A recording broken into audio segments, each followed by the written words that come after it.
Okay, good evening. Okay, thankfully, yep, everything is fine. Good evening, everyone. And I'm giving quite a few minutes for those of us that are joining us live. Let me see how many people on YouTube now, so that we will get right on it.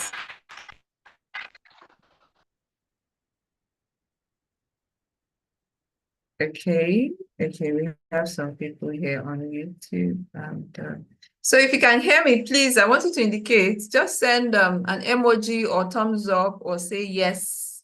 Wherever you're joining us from, please just indicate you can hear me properly. Let's know that we've checked out the one of audio. If you can hear me.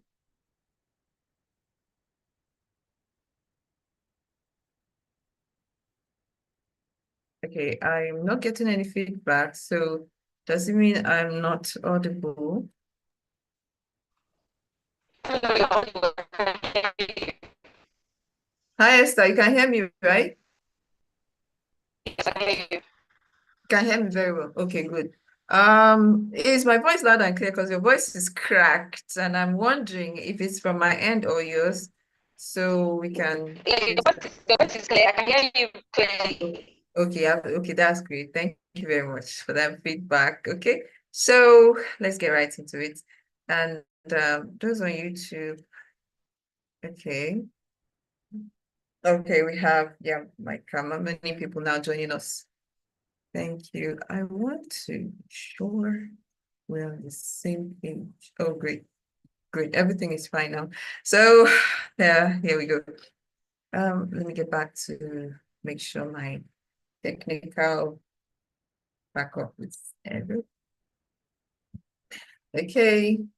Good evening, everyone. My name remains Frances Aborigo, the founder of Shimeji's with Innovation Women Empowerment Foundation, aka Shimej Foundation.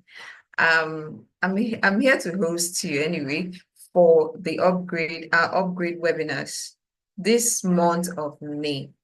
Actually, is we are focusing on founders, freelancers, and women that are eager to start up a business of their own, launch out on their own, find a partner or a co-founder, collaborate, and build something outstanding for themselves. And we are going to look into so many things that are very important for you to start up build your startup or start up your business with soft landing.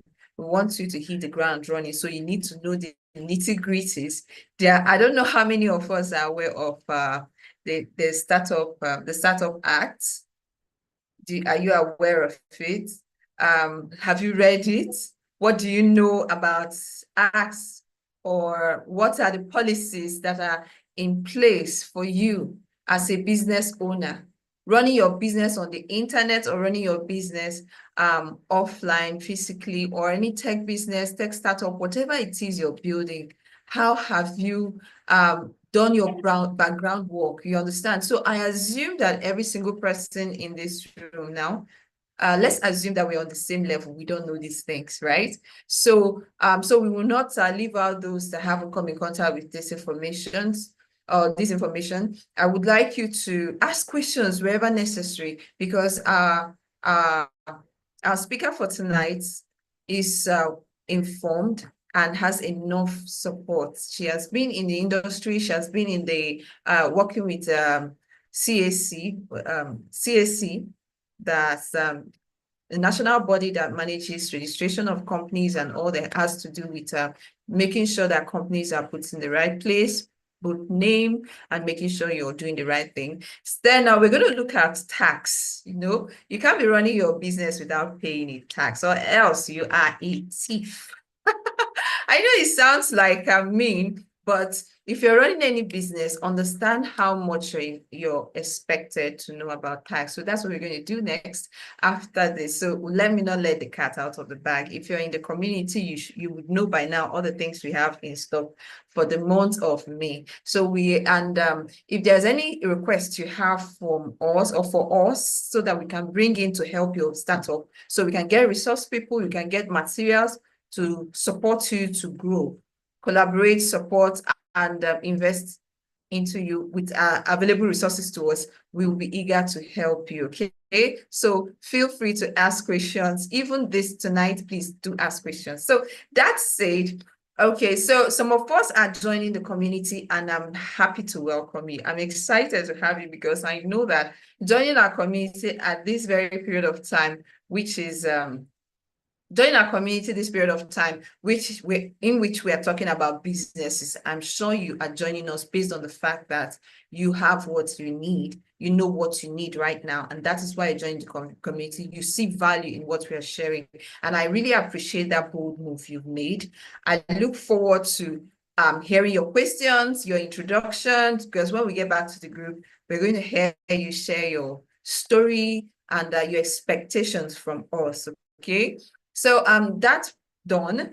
I would like us to talk about one topic or one interesting activity we have coming up next week. So with that, I would like to share my screen. Let's see how that goes. So let me get that. So yeah. Okay, can you see my screen? Go back to Zoom. Let me see. Okay. So I need the confirmation that you can see my screen. Let me look out for people on YouTube. So if Esther, please let me check out. If people are having technical difficulties, please let me know and let's know how we can support them, because I saw someone saying something about she can't join the Zoom call. I would like some people to join us in the Zoom as well if you are able to, because your questions will be seen faster and responded to. It's not like we're not going to respond to questions and feedback from those on YouTube. Please join us wherever you find it easy. Okay. So back to what I'm talking about. I want to be sure. Please confirm my screen is visible. Okay, great. It is. Nice. So as you can see my screen, what we have coming up is like, ta-da, we are having a 20-day LinkedIn visibility challenge. What is it all about? You know, I was talking about this thing. I spoke about it in our last webinar, last two webinars, and some people indicated interest. They would like that. Why are we having this webinar? Firstly, we want you to show up and show up well. A lot of us actually in this community are skilled. You've gone through boot camps, you learned a lot of beautiful things, you can do a lot of work with your tech skill, and you're still not yet fully employed. You're transitioning, or your career transitioning, or you are out of job here for now, or you just finished your boot camp and you don't know where to go and apply for jobs. LinkedIn is a very fertile ground for you to invest your time. Not that other social media platforms are not, but LinkedIn is always the first place most employers go to check you out. Trust me, they can find you on Facebook, but first they will check LinkedIn first, because why? LinkedIn is the first place that has your full details. You have your what do they call it? Your profile. You have your backlog of work, your work experience. You have your educational experience if you want to share. You have other conversations, intelligent conversations you're having, things you align with, things that prove that you are doing something. Some of us, oh, really? Okay, hold on, please. Sorry, I'm cutting short because someone says she can't see anything on YouTube. I don't know. I need a confirmation, because I can see from the YouTube stream that the screen is shared. Okay. How can we? I can see it. You can see it on Zoom. Can you see it on YouTube? That's it. Because Salawat is joining us on YouTube. Salawat, if you can't see it on YouTube, can you get to the group and join us through LinkedIn? Sorry, LinkedIn. Okay, you're already just here on in Zoom. Okay, cool. So okay, please, if you're joining me on Zoom, I beg you sincerely to put off your microphone, please. It's going to distract us a lot. Since this is being recorded, you wouldn't want to be that person that made the recording sound funny, right? So if your microphone is on, Salawat, please, your microphone is on, put it down. If microphone is going to be an issue right now, then we will have to leave everybody to go to YouTube. Please, if you're joining me on Zoom, be disciplined enough to keep your microphone out of distraction, okay? I know you really understand, okay? Thank you very much. So let's get back to what I was talking about. So the LinkedIn challenge is here. So we're doing it to help those of us that are shy, or they're thinking probably they don't know how to create content, because I'm going to guide you all the way through. So we're starting up on Monday. We would have started last week, but we needed to give chance to those that don't understand what this LinkedIn Visibility Challenge is all about. So use this week to inform you, provide you with resources, and get you ready for action from Monday. We cannot come and start telling you, post this on Monday. We have to tell you what you need to post, okay? And how you can structure your calendar to show up and show up professionally, okay? Now, whatever you're doing on LinkedIn is not cut short on LinkedIn alone. I want you to show up on LinkedIn and other social media platforms, because visibility is visibility. You're going to be building your personal brand.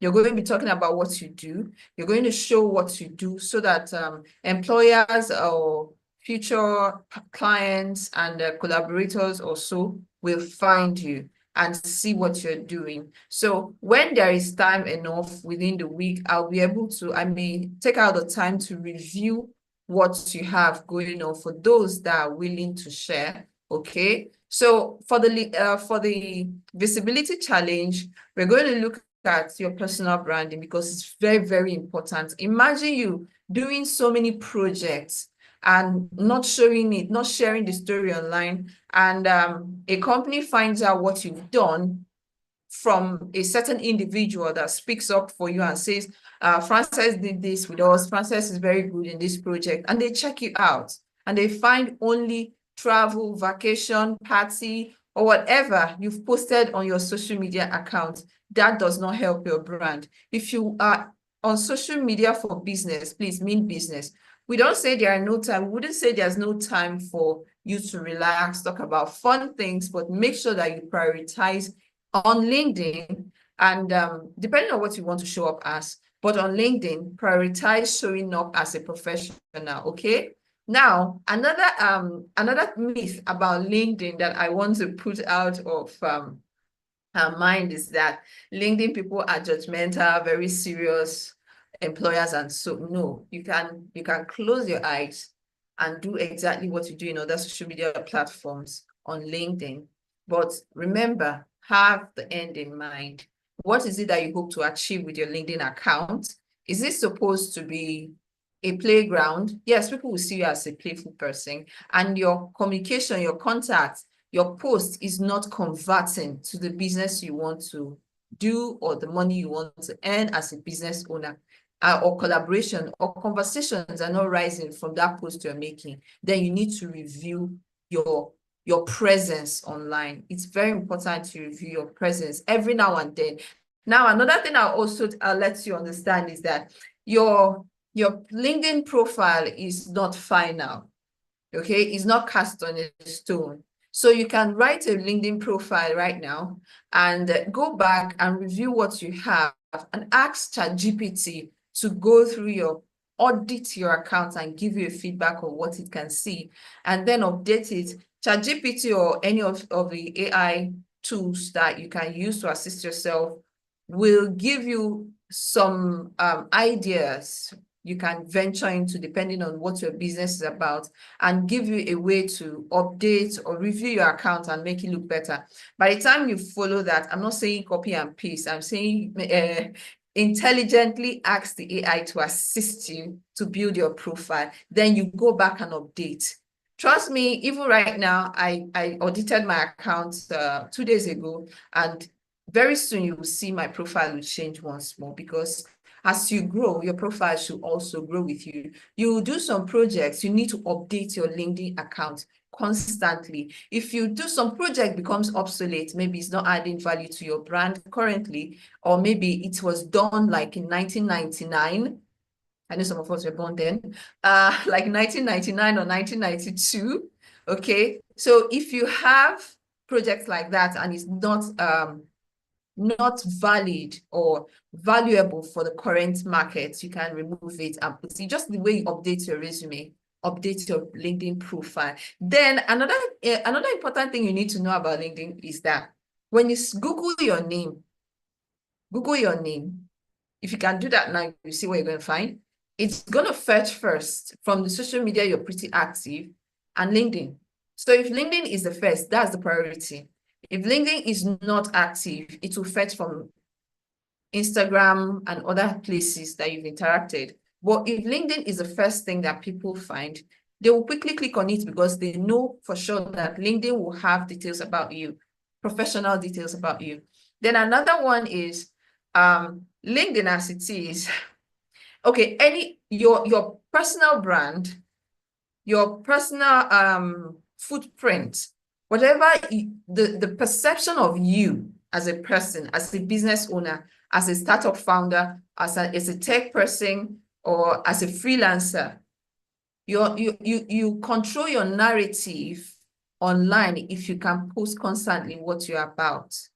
If you post content constantly, all the necessary AI available online will pick up this same information. You control the narrative. If I am into hairdressing and I come online, any of the platform I choose to, and start posting about shoes and bags and beautiful things I shop, but I'm a hairdresser, nobody will ever find me. If you take our course on digital marketing, I will take you through the process of understanding how the Google search engine and many of these AI pull your information.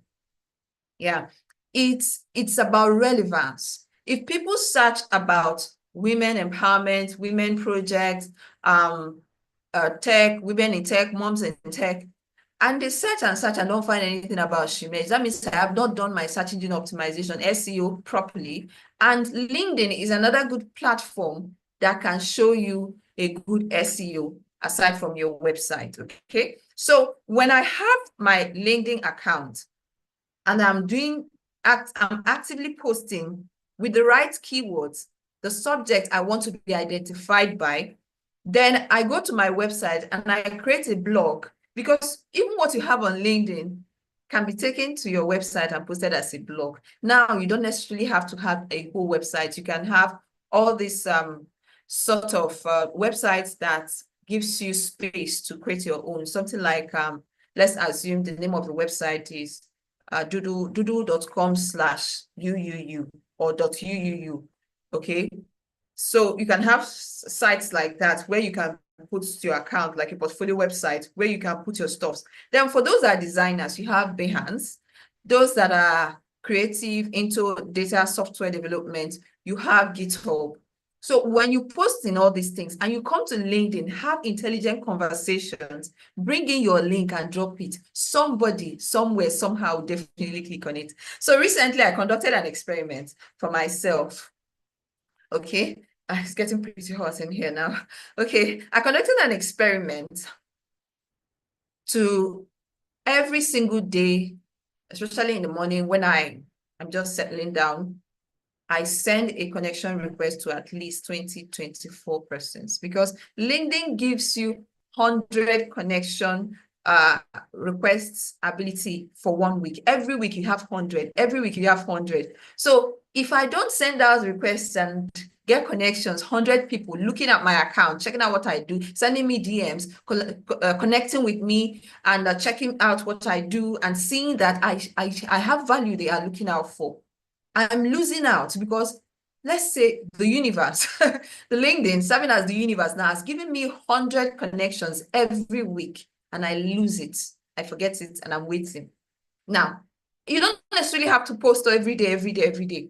You need to be consistent on the days you choose to post though. But now that we're doing this LinkedIn visibility challenge, I expect you to post daily for 20 days. Now, why am I choosing 20 days? Because habits are formed within 20 days. If you can consistently, painstakingly plan, and also remember you can schedule your posts on LinkedIn ahead of time. So one day you can quit out the time, create all your posts for 1 week and go and rest. You can do that on a Saturday, you can do that on a Sunday, and have a peaceful week. So LinkedIn posts it.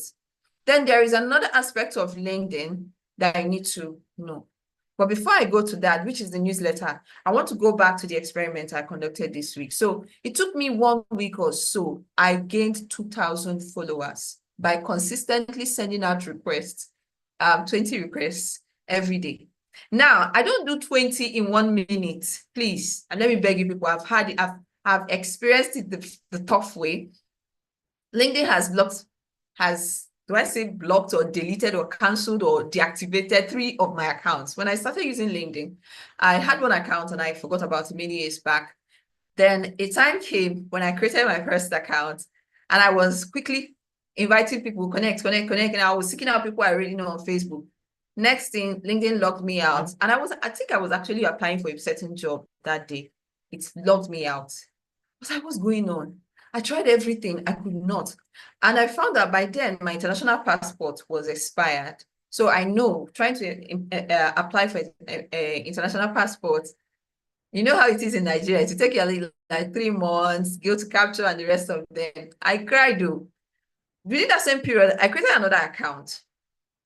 They blocked it. I created a third one, they blocked it. So someone was like, Frances, it's like, because I was doing exactly the same thing I was doing, trying to grow my account within 1 day, and that was too fast. So their AI immediately noticed that activity, which is unusual, and they blocked my account. So it happened consistently, and someone was like, it's like your IP address is already marked. So he had to help me create another account. Over time, I stayed away from LinkedIn. I focused on my Instagram and my Facebook. When everything settled down, by then I had got my international passport and everything, because that is the only passport that is acceptable on LinkedIn. If you want to recover your account, try. I even went to get my driver's license. Please, if your microphone is on, please put it up. Thank you. So if your driver's license, even if you like, bring your NIN, bring your driver's license, it's not going to be accepted except your international passport. So if you don't have one, please get it. And another thing is that make sure your international passport bears the same name you have on your LinkedIn account. So if you're bearing Sugar Baby Sweet Honey, go and change it. I know nobody does that on LinkedIn. We bear proper names. Or maybe you're bearing your company name. Please create an account in your name, create an account in your do I say international passport or your national, recognizable national name, have it down, then you go on LinkedIn and create an account with that name. Then for your pages, you can now create any company pages, as many as you want. And then you start sending out your requests. Please do that and you grow your account. Now, if you want to start sending out requests for people to connect with you on LinkedIn, do it intentionally. Don't sit down and click anybody LinkedIn suggests to you. Why should this person be in my connection? Why should this person be in my network? First, the person should be able to give value or gain value from me or collaborate with me. There should be something one way or the other, not some people distant in your own field, you just take them in. Then there are some people that pose as professionals that are not really, because I've tried severally to work with some people I found on LinkedIn. And after all their beautiful profile, by the time I asked them, show me your portfolio, I found out that they were using ChatGPT to create content that looked professional, while they don't have a portfolio or they don't have anything to show. So if you are on LinkedIn, please, my people, I'm talking to you personally as sister to sister, make sure you do what you're saying you can do. Go home, do your homework, take courses, take Coursera courses, free courses, Allison and the rest of them. Be good enough that when someone calls you, bring in your A game, okay? People get job on LinkedIn. I have a friend of mine was talking with me the other day. He said he has been rejecting offers in his DM on LinkedIn. You too can. Then another advantage of this LinkedIn challenge is that, yes, okay, yes, I can see Hafsat, thank you for joining us. I can see you on the call right now. I just want to round off on this, then we will, yeah, take the back seats now. Thank you very much for joining us. So let me conclude on this.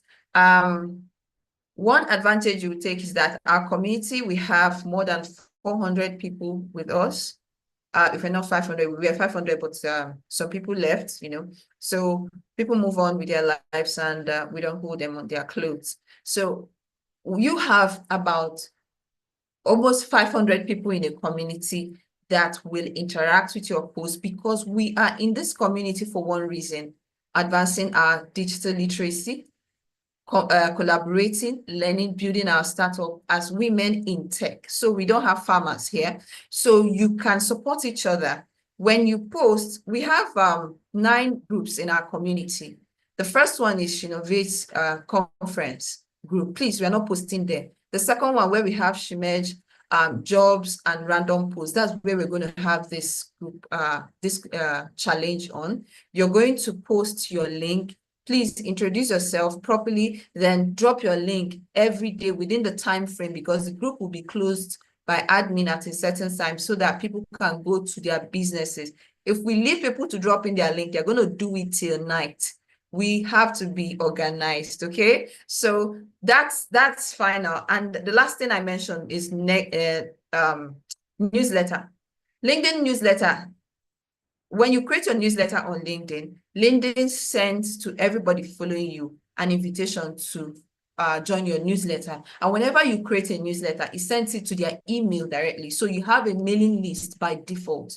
If you can take advantage of that, my dear, you are going to do well in your digital presence, okay? So with that, I've taken like 4 minutes out of our speaker's time. I want to take the back seat. Other conversation will continue in the group, okay? So thank you very much for your audience. I'll stop sharing my screen now.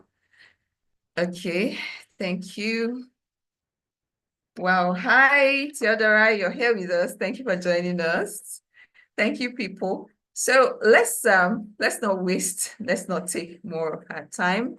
Our speaker today is Hafsat Sahabi Dange. She's a well-respected, not just a lawyer, but a founder in northern Nigeria. I used to think that she's in Abuja or somewhere close by. Only when she mentioned she's residing in Sokoto, I was like, seriously? I've not met anybody yet from Sokoto before.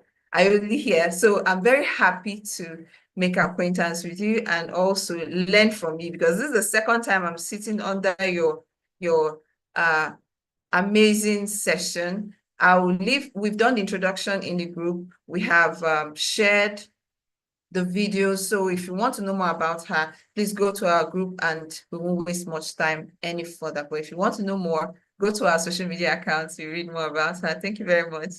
Thank you, Hafsat. Thank you for joining us. Okay, thank you very much, adorable CEO, and thank you. I have to appreciate you and what you're doing. You're really doing amazing work, and we can see the passion in you whenever you speak. It is my pleasure to be with you here and your amazing community.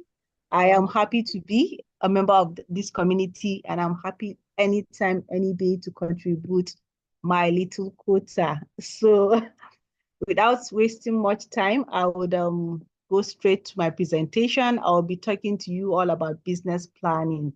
It's something that we have done one way or the other, whether structurally, intentionally or unintentionally. So the presentation is going to really help us, learn how to do it structurally, and officially, and would, as I go on with the conversation, would know why.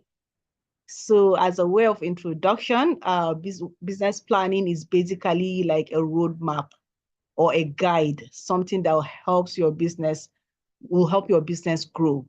We know the basic saying that when you plan to grow, and when you don't plan, you plan to fail, something like that. I may not get it right, but you get what I'm saying. Planning is actually very important. It helps you go, like, especially nowadays that people are busy. When you wake up in a day and you have like 2, 3 things that you want to do, you want to achieve for that day. If you don't plan, at the end of the day, you end up not even finishing one. You get distractions, a lot of distractions, a lot of things can come up and all that. So this is why your business, that is very important as something that you invest funds in. So people even invest people's funds, even if it's family and friends or fools. It's actually people that trusted you with that fund for you to be able to go into that business. So you owe them the obligation to plan so that you can succeed. So it's basically a roadmap or a guide that helps you grow your business. It helps you a lot in securing funding, grants, and all those things. We grew up in the business since when very few people were doing business, and they always ask us about our business plan. And I remember at that time, we didn't really know the importance of that. We would ask some people to just write it for us so that we can submit to get a loan or a grant, which as time went by, we understood that it's a great mistake. So people would just write rubbish because they are not you. They don't know what motivates you. They don't know what or how you intend to make money, how you intend to, pursue that passion for it to be able to become something. They just write whatever they can and submit. And at the end of the day, you either get the loan or a grant and you misuse it and mismanage it, or you don't get it at all because it does not make sense to the person that is reading it. So why is it important for you to plan, especially your business? We're talking about business now. Why is it important for you to plan your business? When you plan and you pen it down into writing, it gives you a clear direction of the business, in such a way that not only you, a second person that is listening or reading it, will understand where you want to, what you want to achieve and where you want to go, and what, benefits is this business of, what futures, would want people want to align with you. So it gives everybody, you and both people that you're pitching to or you want to engage with, a clear direction of your business. And every business we know have risk. So it helps you to manage this risk, because part of your business plan, as we go forward, you know that, there are, you have to identify the risk that is associated with that business. So nobody can categorically come and say that I'm in a business that is risk-free. It's a lie. So it helps you to be able to manage risk, identify it, and, come up with mitigation plan, how to mitigate it in the event that it happens. It attracts investors and lenders. I've mentioned before that nobody will give you a loan or invest in your company without seeing any seriousness from your side. And what is that thing that makes you look serious, or will make people to believe in you, and will make people to say that, Mrs. BC, you are worthy of investing in? It is that plan that you present. So nobody would, in fact, I've seen nowadays that even parents are very slow to trust their children with capital without asking them for a plan. I saw a husband that asked his wife to go and come with a plan, and not only come with a business plan, present the business plan to him before he would, release any funding for her. That was, very lovely to watch. And that is the way to go. So it also assists you to measure progress. When you start anything, you need to be able to know whether you're making progress or not. So if you've not planned anything, you don't have everything figured out in a document, it's going to be very, very hard for you to know whether you're actually making profit or you're losing out, or even at the exact point where you break even, at the exact point when you start to, realize profit in your business. So what are the key components of a business plan? There are a lot of what do you call it, formats, and a lot of theories that come up. Some people say that this is the best way to arrange it, and some people say these are the best way. So you can find a lot of things online, but these are basic steps. These are basic components that must be in every plan. So for starters, the executive summary, the market analysis, the business model, or some people call it financial model, financial projection. Then what are your goals? The implementation plan. So these are just some components that everybody looks for in a plan. And we are going to delve into each and every segment of it. So as the name implies, an executive summary is something that just gives you like a general overview of what the business is. So it can talk about the target market, your competitive advantage, your financials. So, but you have to be able to couch this in an apt and like some sort of a summary form, where some people can just look and see, oh, this is what I'm about to delve into. This is the kind of business I am about to delve into. It is actually very important, especially when you find, maybe when you're submitting a business plan competition, for instance, where the judges have to look at millions of applications or thousands of applications or hundreds of applications. You don't have, the time to start looking at maybe 2 pages of executive summary. So it should be something that is apt and short, that just tells people at a snapshot what your business is all about. So I just made an example on the slide. For instance, I am the CEO of Quick Bites Niger. So my executive summary could be something as simple as Quick Bites Niger is a mobile food vending business providing affordable, healthy meals for busy professionals in Abuja. Target customers include office workers and students, and expected revenue is 9 million in 6 months from vending cards and pre-orders. So this is like a simple snapshot of what an executive summary is. And the person reviewing your business plan would know what to, delve into, would know what to expect to see in your, the next coming slides. So market analysis. This for me, is the most important aspect, of your business plan, because it is what will inform your decision whether to actually continue that business or not. So what are you analyzing? You want to start a business. What should you be analyzing? Number one, who are your customers? Who are those people that would buy? Who do you intend to sell to? Customers can have different segments. There are different segments of people. And, for somebody that comes, to say that my customer, everybody is my customer.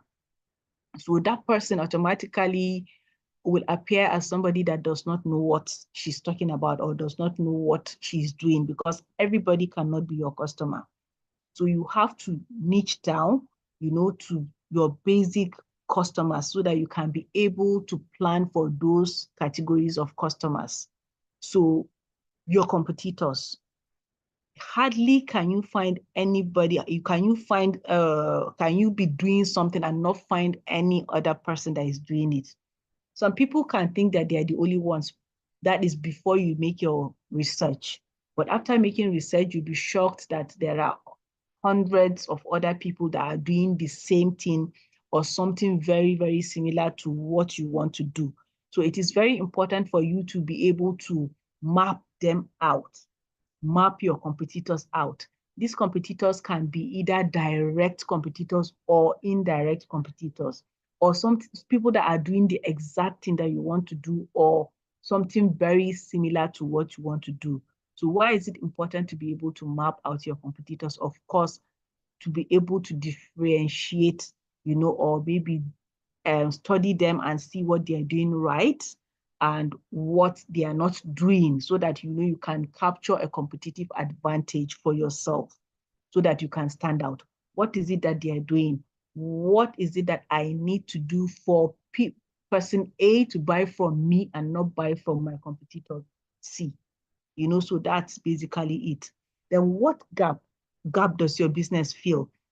You will not be able to identify this gap until you analyze and study your competitors. I've mentioned that. So by the time you study competitor A, what are they doing? How are they doing it?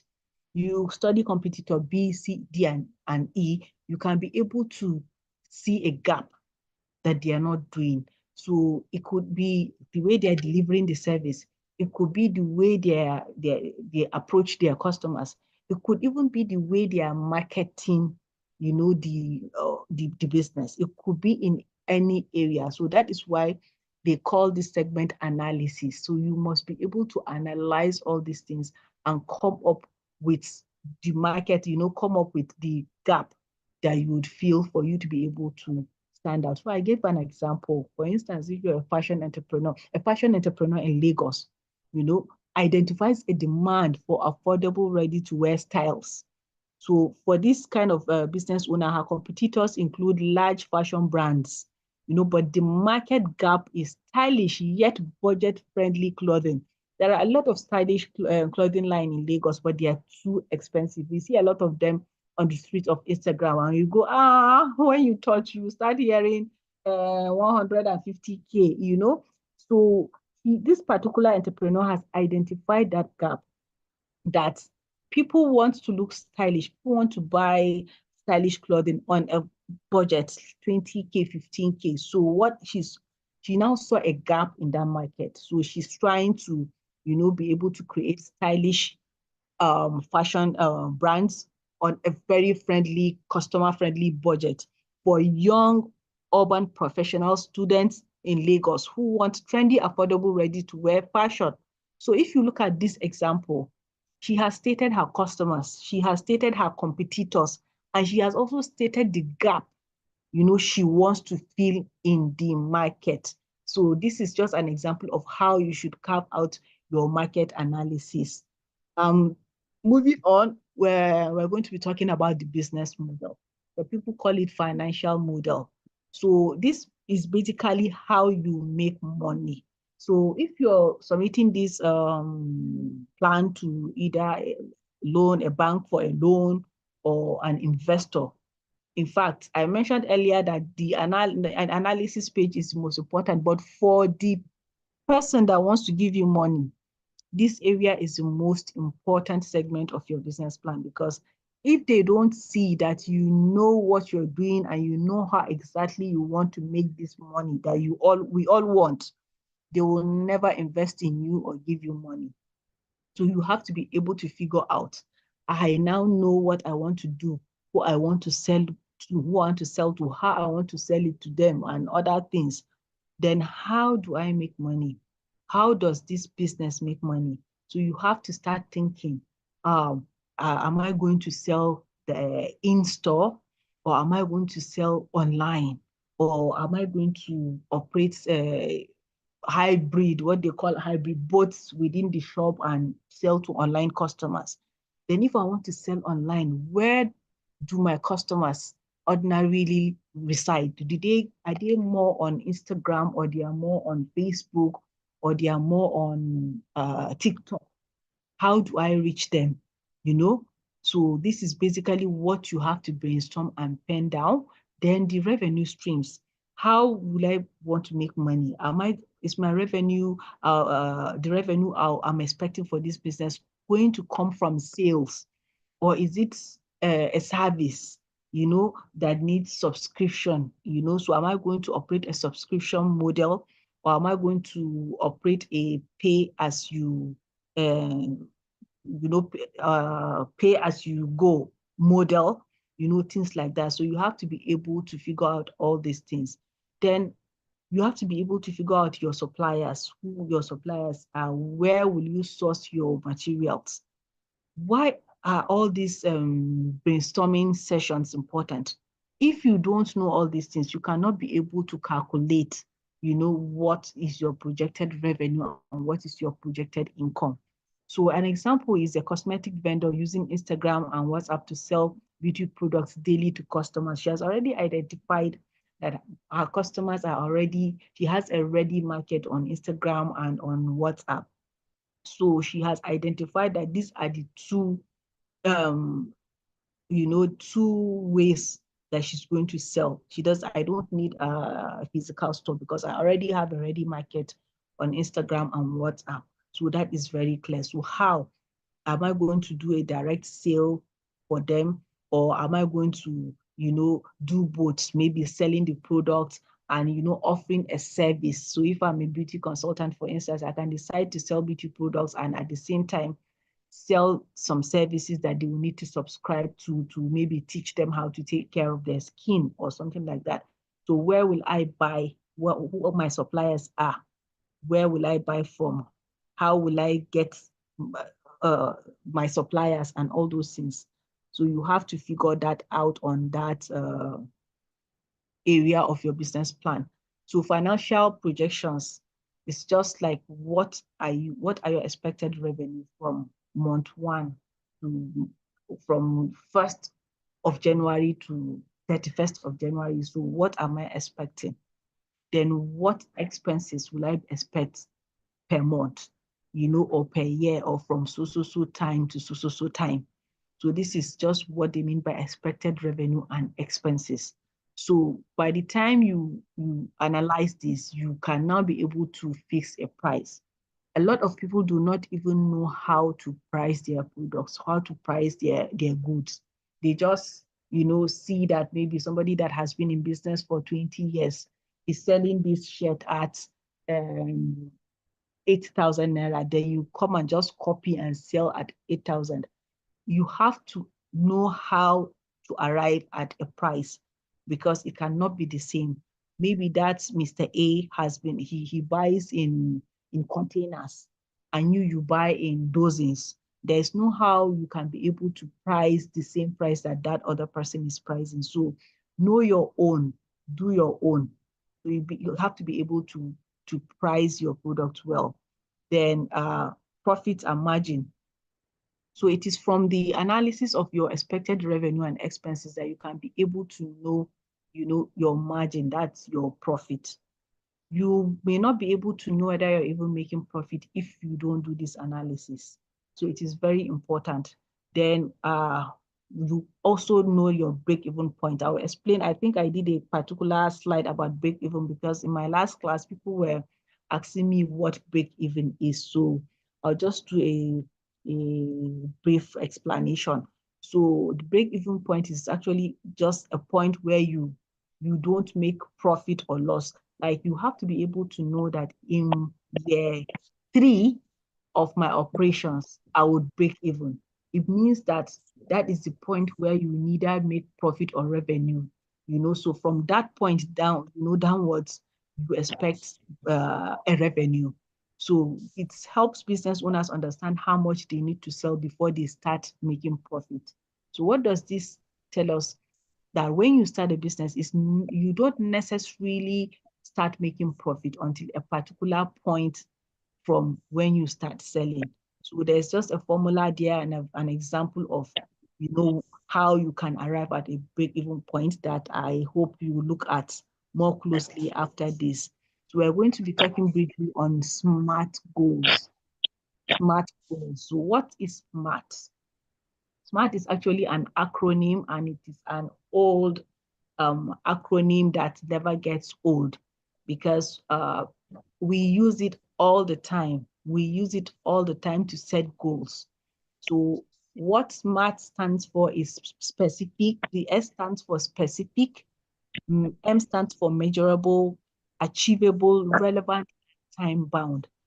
This SMART acronym always plays out in every aspect of your life. Whether you're planning a business or you're just planning for your home or you're just planning your career.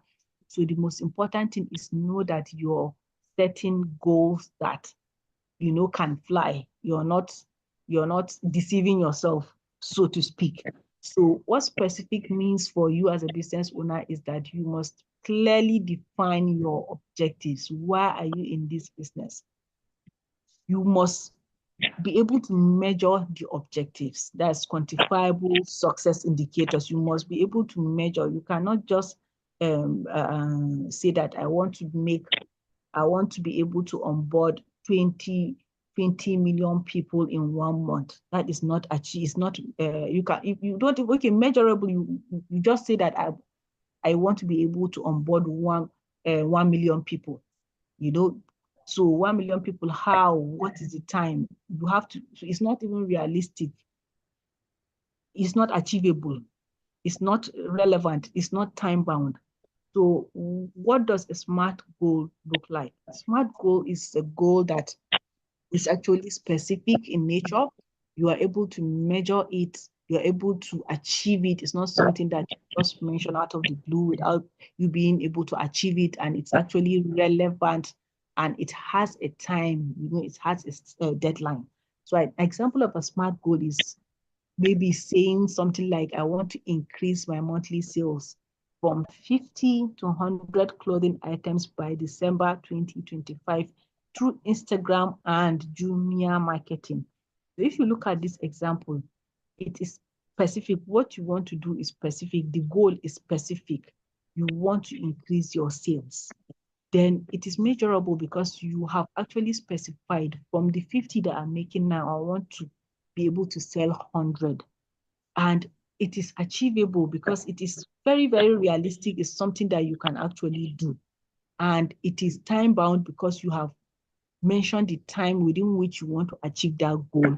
And it is also relevant because that is the usual way of doing things, and it is relevant. It aligns with your vision already, and you have put your time to it.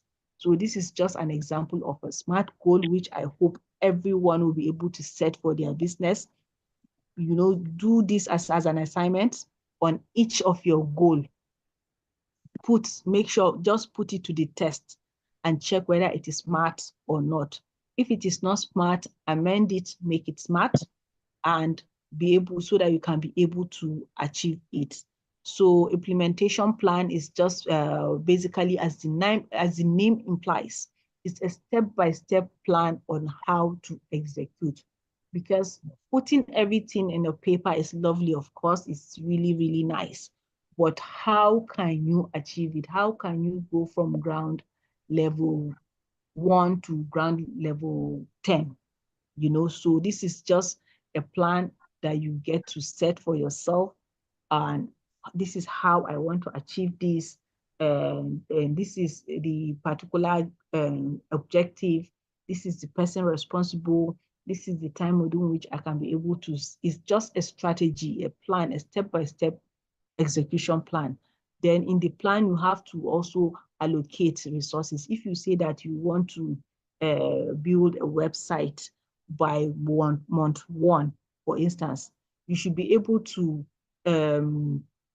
of course say, this is the responsible party, this is the amount I'm going to spend on it, and this is the what do you call it, the technology that we're going to use, and other things, and milestones. So this is something that is much basic and is very, very needed. So you have the plan already, and you have the strategy to achieve your plan. Moving forward, I would like to introduce you to a tool, a very important tool, very quickly, because my time is going.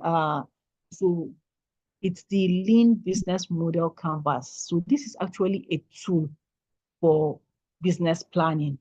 What's a Lean Business Model Canvas? Is usually a one-page strategic tool for startups and businesses. And what does this tool help you achieve? It helps you to quickly define what you want to do, test it, and refine the ideas. Because I tell you that business do not just automatically form. You may have an idea in your head and you have that conviction within yourself that this idea is going to work. But by the time you analyze it, put everything together and analyze it. By everything, I mean your strategies, your plans, who the customers are, what the financial projection is, and other things. just on a one pager and you start looking at it and you start brainstorming, you quickly find out that there are a lot of things that you have to refine. And when you actually get to the market and you start testing, you encounter problems or things that you have to still come back to the table and refine.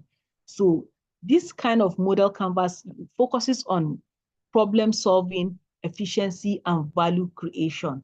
So how does like a plan that is just a business idea that is just a mere idea without certain ingredients be formed into a beautifully workable idea?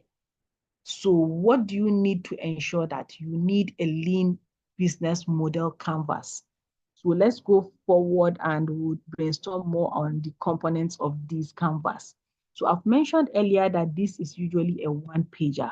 What does it include? It includes the problem. Almost all businesses, exist to solve a problem. If there is no problem and you just come and start a business that is not helping anybody, that is not solving anything for anybody, that is not, solving my pain point, you are just on your own. So you have to be able to, on that page, on that canvas, identify what the key problems are in the business you're trying to solve. Your customer segments, your target customers, your unique proposition, what makes your business different. I spoke about that under the market analysis. What is that thing that you have identified during your market analysis that will serve as your own unique proposition? Then what your solution is, your revenue streams, how you make money, your cost structure, what are your major expenses? That is what we mean. Is it salaries? Is it utilities, NEPA, water, all those things? Then what are the key metrics? How do you measure the success? How do you measure that, this business is working because I've grown from 20 customers to 80 customers in 2 months? How would you be able to measure that?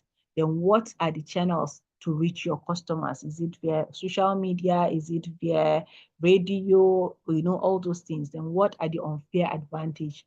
This means what do you have that your competitors, cannot copy? What is that thing that only you, can be able to deliver it? So these are the 9 components that a lean business model usually have. Then why should you use it? It is fast and simple. No long, complex business plans. Unlike the long, complex business plans, this focuses on what matters. It solves real problem for customers. Then it is adaptable, easy to tweak as the business goes. So I did a tabular analysis on this next slide, which is basically talking about the difference between a business plan and a lean business model canvas. I've mentioned that it is also can be used as a business plan, but it is different. It is actually a tool that will really help refine, keep refining. So what are the major differences? So unlike a business plan that has like 10 plus pages, all these components we've talked about, by the time you start preparing for a business, it can stretch up to 10 or more pages. The business model canvas is usually just one page on a page. Then the business plan is usually very detailed for those people that want to really go deep into what you do. Require a business plan. But for a business model, it's usually for you and your team. It's just for idea validation, for strategy.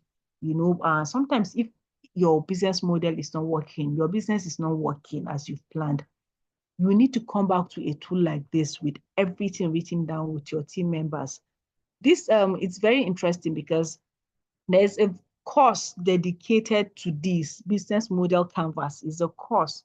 When you go in class to learn about the business model canvas, you're usually given this sticker notes, and be formed into a group. You see that you ask you, your tutor will ask you to form into different groups and give you time to brainstorm on a business and create a business model canvas. So what that entails is for each team member to be able to come up with their own ideas under each segment and stick it there until you have all the sticker notes and of all the ideas that come from everybody on that team. Then you stand up and start looking at it, thinking, what should I change? Is this supposed to be here? This idea is good and that idea is, so things like that. What professors usually say is that you think better on your feet. So you hardly see people brainstorming and creating their business model canvas while seated down. They stand up on their feet and think and ideate and refine and correct. So that is the major aim of a business model canvas. So unlike the business plan is more suited for investors, that want to invest in you or want to acquire a loan from funders. While the canvas is just for idea validation or something like a quick business review. Most startups use it better because a startup needs to keep reiterating their models. So in terms of frequency, the business plan is rarely updated, while in the business canvas is frequently updated because you always want to keep refining.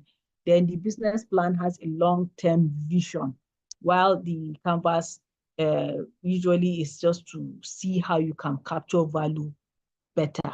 So we can move on from there and look at the example of a business model canvas. So what you're looking at on your screen is actually an example of what a business model canvas looks like. So this is it. I've mentioned that it has 9 quadrants, and this numbering that you're seeing is very intentional. So what is best is for you to start with 1, and 1 is the problem statement.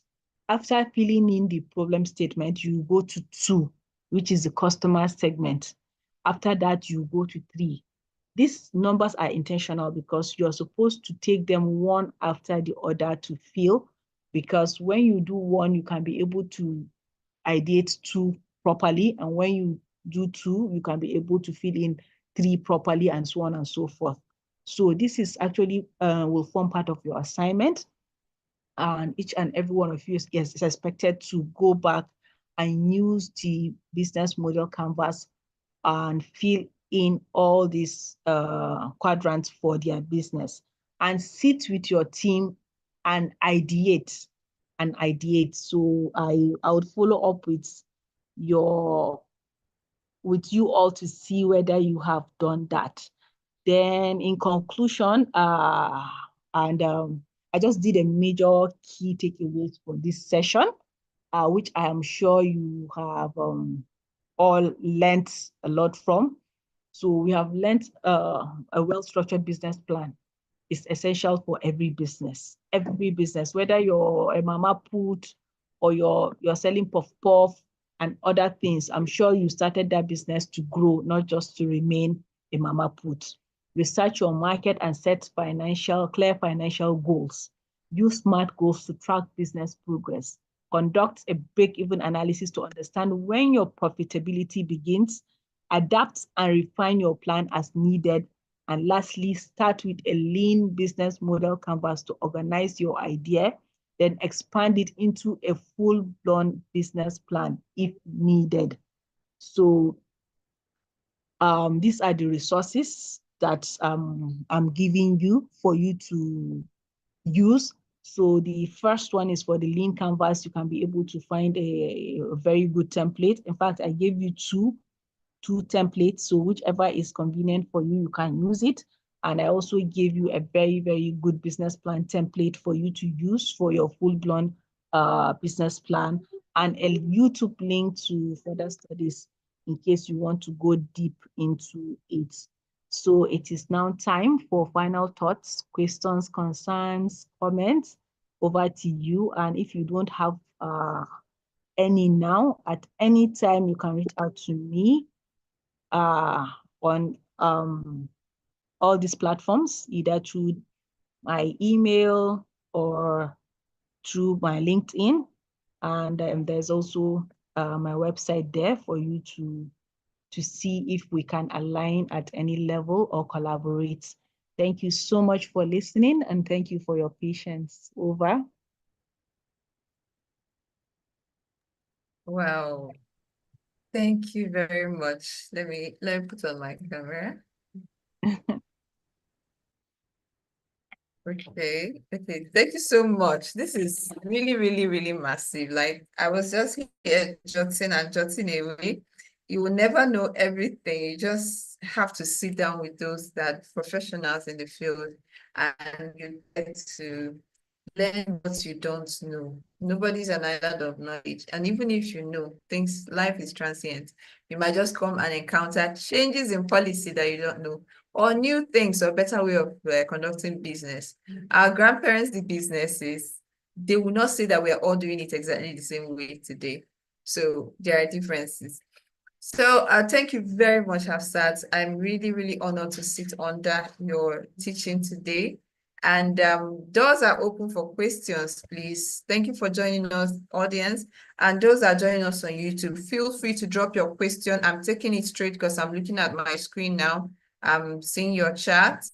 Yes, thank you very much. They're sending in their appreciations on LinkedIn, Ene, Umoren, Rukayat, and Abigail. So thank you very much, everybody that is sending in their appreciation. She receives it. Now, she's very, very generous to have given us, even before we asked, the materials, including YouTube videos that will help you plan your business, because you get to know who is ready to do business or those that are doing business when it's time to seek investment or to present yourself for either investment or collaboration or so. You find out that it's either you've been doing your work or you're about to start. Serious people are known by the resources they put together and the plans, the structure, the data they have and they are working with. So I'm not here to take over the space for question and answers. Please feel free to drop in your questions because we don't have so much time, but we have enough time to answer your questions too, so you can do that quickly. Okay, so as we can see, nobody can just start a business and just think like you can thrive like that, except if you want to open a shop in front of your house, put out your wares and wait for people to come around. You should have a plan for growth. So just like even as we are talking about LinkedIn challenge that we're going up next week, do you know there should be a plan for that? What do you hope to achieve with that visibility? Because it's part of your business. If you're telling people I do this, I do that, then what do I plan to achieve through that? There should be a plan as well. But I wouldn't talk about that now. The goal is to understand about your business plan. What is business model? We have met lean business model, lean business model canvas. And she also puts the data for us. For those that are quick enough, you should have taken a screenshots right now and start writing them.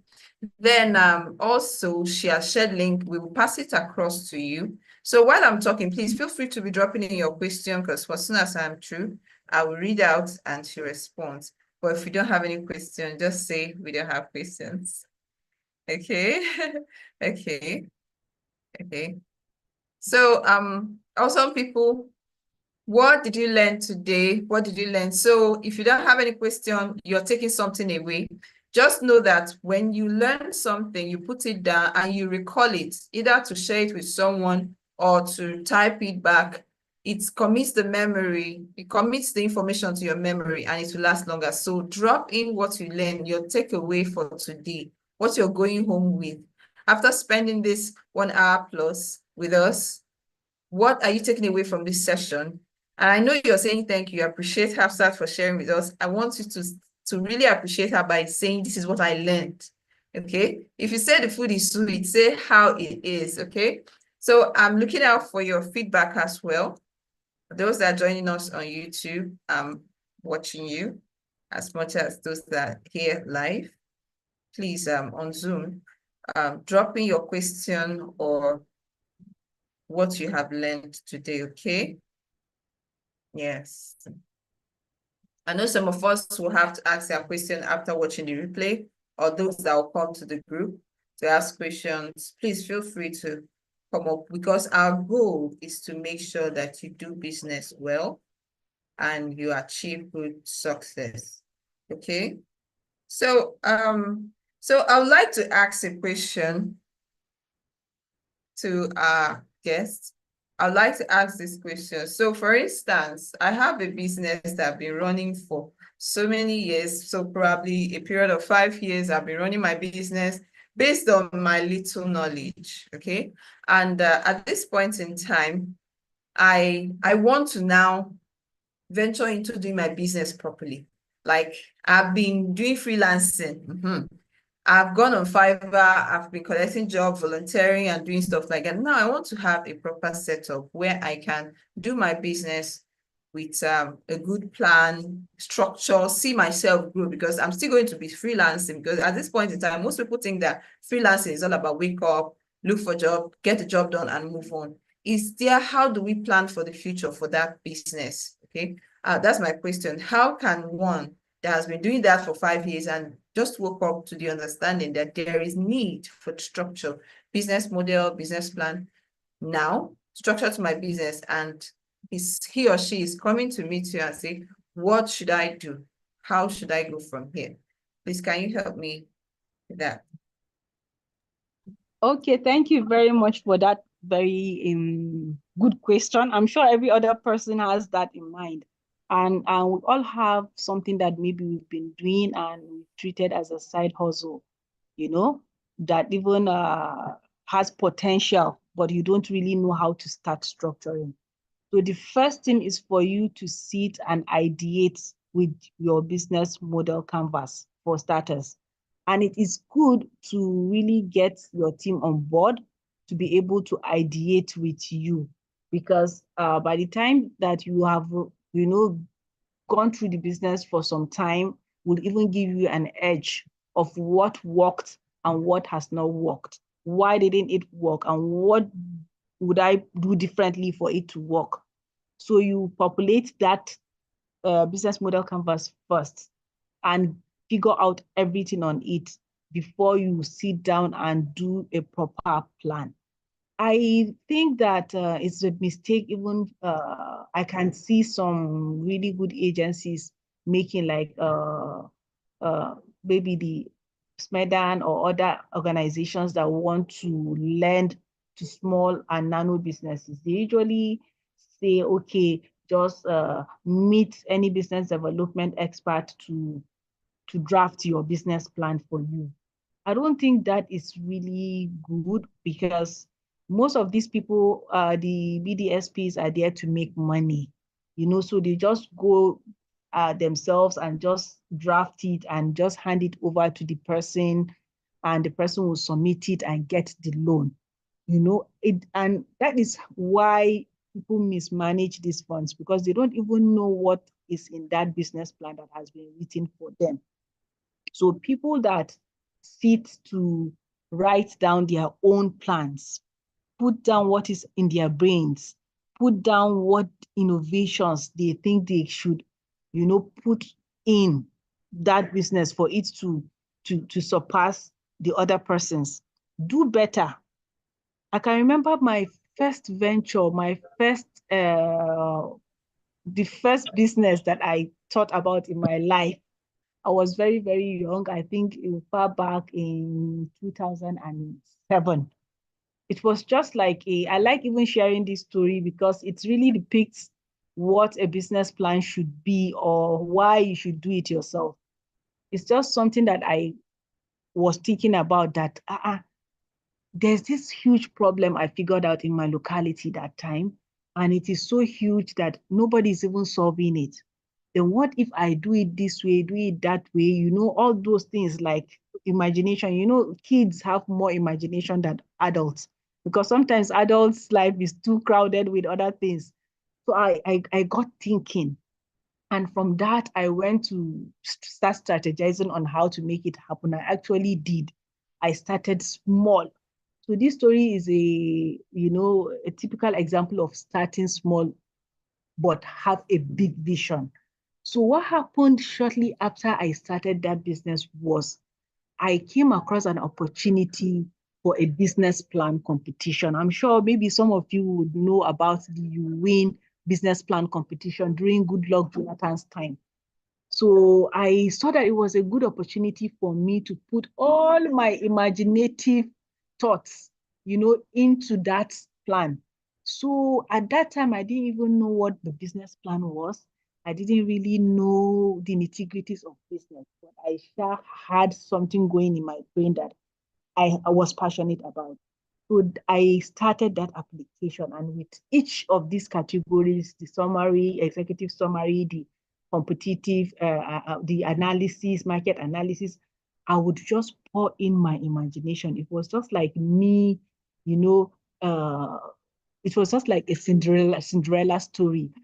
I want to, be able to wear this gown and be able to do this. I want this wonderful space in my business where I would be able to bring in, parents will be able to bring in their children, and I would keep some nannies there for them to play with toys. I will be able to serve them tea. I will be able to make it women only. In fact, was a salon and spa business that I was brainstorming about, but I just put down all my wonderful visions and innovations that came out of my head, and I submitted. In fact, I won.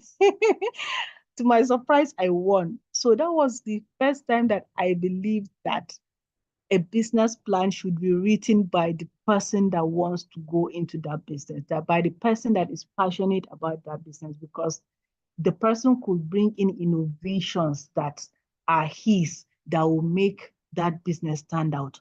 Unlike to just give it to somebody to just pen down whatever. It's not even your thoughts, it's not your ideas. So that's the absolute first thing that you should be able to do for you to build a sustainable and thriving business. So that business now, after 16, 17 years, is still functioning. I've employed over 20 young girls. In fact, I've married off some, and some went through their degree programs with me. And, it has grown over the years into a legacy just because I dared to put in my thoughts into the planning process of that business. So that is what you should also do, in order to stand out and in order to achieve your business goals. I hope I'm able to answer that question. Yes, absolutely. Because even in the course of answering the question, you shared some key things. Because the idea of someone helping you to write your business model, it's tricky. Like now, you just mentioned it, you just hit the nail on the head. Because I've seen people do that. It's their professional responsibility. And being the one that wrote mine, it has this thing, everything about mine. So about my idea. And then when I'm done, I take it to a professional, look at it, then see where I'm getting it wrong. So please take note of this. Don't let anybody write it for you. Please start by yourself and let the professionals guide you. So I able to mention, so for those of us that doesn't know Hafsat very well, you can check out her website. It's all shared and it will be shared again in the group. And also she has a firm that she's a lawyer anyway. So, and she has also worked with the Corporate Affairs Commission of Nigeria, CAC. So she has been in the field, she knows what works and what doesn't work. And she has watched the changes, because I know that a lot of policies have been changed in CAC severally. And I have experienced some changes that also affected me building or registering my business when I was starting out. Then some of us have not heard of the word SCOOM. That's the certificate for security, and coming from what are the people that usher SCOOM again offer the certificate. It's free of charge. Do I say it's free of charge? It's not free anyway. So these things, you want to register It's your free, company. or let EFCC not catch us. Actually, it's free on the website, but by the time you finish registry, you take it Exactly. like 3 months and you're still waiting. And I Yes. don't know why. So I have done that. I've done the waiting a certain time. So I decided to pay, get someone to get it done for me. So you have to pay for the person's services. School is free as it is written officially, legally. But at the end of the day, if you experience a delay, you understand that you can't even open your bank account, especially depending on what you're doing. If your bank is demanding school, you'll have to wait till it's available before you can open your bank account. And you're waiting to receive a grant or funding. The best thing is to get a professional to do and pay for the person's service to help you do it. So Hafsat can help you. She's a lawyer. She can help you register your company in case you haven't and you're looking for how to do that. She can help you. She can help you with school. And which other services do you offer? Even advice to set up your business and structure. Would you mind Yes, sharing with us other things? yes, yes. So it is very important because um my company's solution is called Easy Comply. And in fact, Yeah. we are even more concerned about those that are already registered because most people do not know their post-incorporation obligations. There are That's certain a things problem. that you need to do after you register. So even the SCUMO they are talking about, there are things that you're expected to do after the registration. There are things you're expected to do after your CAC registration. There are things you're expected to do at the FIRS. And if you have a business that is niched, for instance, you're in the food business, you'd in addition to all this, you must do your NAFDAC, and there are things that you're supposed to do after you do your NAFDAC. So those things you're supposed to do after are called the post-incorporation obligations. Then for CAC, you could want to change your directors, change your objects, alter your memo, change your name, as all these strategies that we're talking about, as you strategize your business plan, you can say, oh, this is not working. I want to, go from maybe selling A to selling B. You have to go to CAC and amend your memorandum or your business objects, things like that. So all these things, we do them. And with the Easy Comply, it actually helps you stay on top of your compliances and not miss deadlines, because we have like over 200 government agencies that regulate businesses depending on your area of business. And most of these agencies have different, what do you call it, different annual returns or renewal with different dates of different amounts. So it's really, really taxing for business owners to, leave their businesses and start chasing government agencies for one renewal or annual return or payment or the other. So with the Easy Comply, you can be able to monitor all your compliances under one platform. It is actually a one-stop solution corporate compliance management system.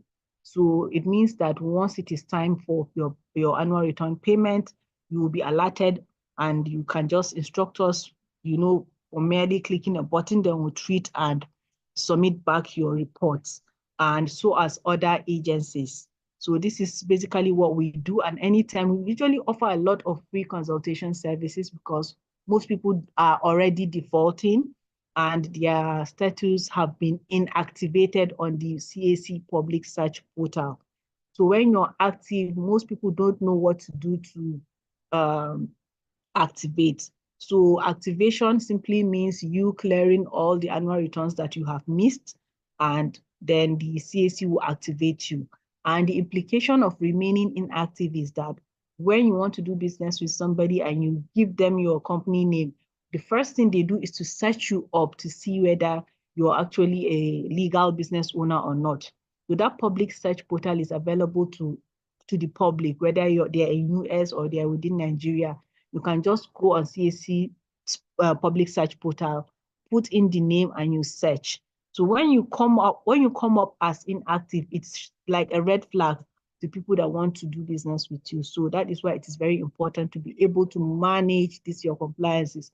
Tax issues, I'm sure. All these things, in fact, are lessons for another day. I'm sure Francis will be able to fix a time for us to really talk about these areas, because there are things you need to do, like payment of your VAT, your value added tax, payment of your company income tax and other things. So it's very important that business owners are, educated on all these compliances. So maybe we'll have time. I'm, happy to come on board again to discuss this. Thank you. Yes, that's outstanding because next week, Friday is already mapped out for this conversation. We are having a speaker that is coming from FIRS, Federal Internal Revenue Service. She's also joining us here.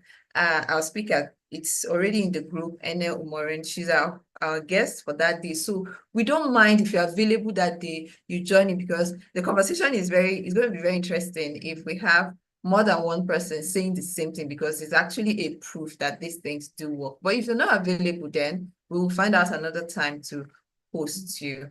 So same time next week, our conversation is going to be centered around what are the things you're meant to do? Why would you go and pay much more than you expected to, because you're not doing your return? You don't know you're supposed to. So by the time you're paying for what you're not supposed to. The day I had that experience, I pinched myself. Like, I shouldn't be paying, and I've been caught. So I had to pay backlogs, okay, because I didn't know the right thing. So from now onwards, I think last week, okay, so 2 days ago or so, okay, last week actually, because I actually got a certificate 2 days ago. I went to pick it up yesterday, actually. So for a particular business, I was in their office, so here in Lagos. And I was meant to bring some documents, and I came with the knowledge of the last one I did. So in my mind, I was like, I'm well informed. By the time they asked me, where are these documents? What's this one? Where are these ones? I was like, oh, is it a new thing? So I had to start asking questions. Thankfully, there was a young lady. She's she owns a business center. So she sat down with me and told me, these are the things that you require to print. Thankfully, I have them. That's why even you, as a business owner, you should have your mobile office. Like, if they ask you for any document, you have it saved up in somewhere in the cloud.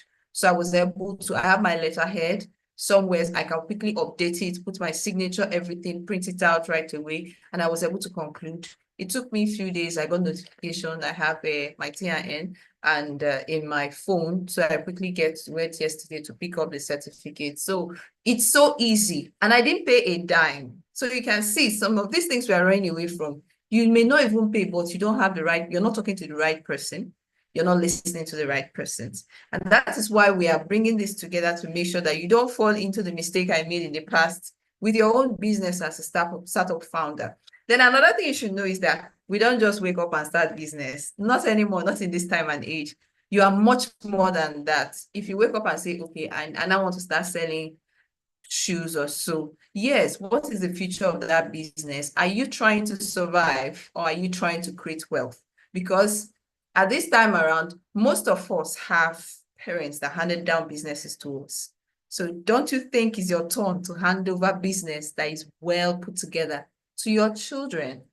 Okay, so if you have a plan to do generational wealth transfer to children that will be very happy they have parents like you, it's about time you start building properly. Don't just use passion to do business. Don't do business with passion. Do business appropriately. I remember pitching to a particular person some years back, and she was like, Frances, Shimeji is not all about what you feel like. I want to see data. I want to see you talking with information, data structure. What are you pitching with? So it's not about passion. Keep passion aside. Trust me, passion will not feed you. Passion will last for the first few projects you're able to do, like the first income you will make, and that's the end. Because out of that, they've heard your story once and again. So what are you passionate about? We have not heard. And someone else, your competitor, is doing the right thing, and you are still here selling passion. Please leave passion aside.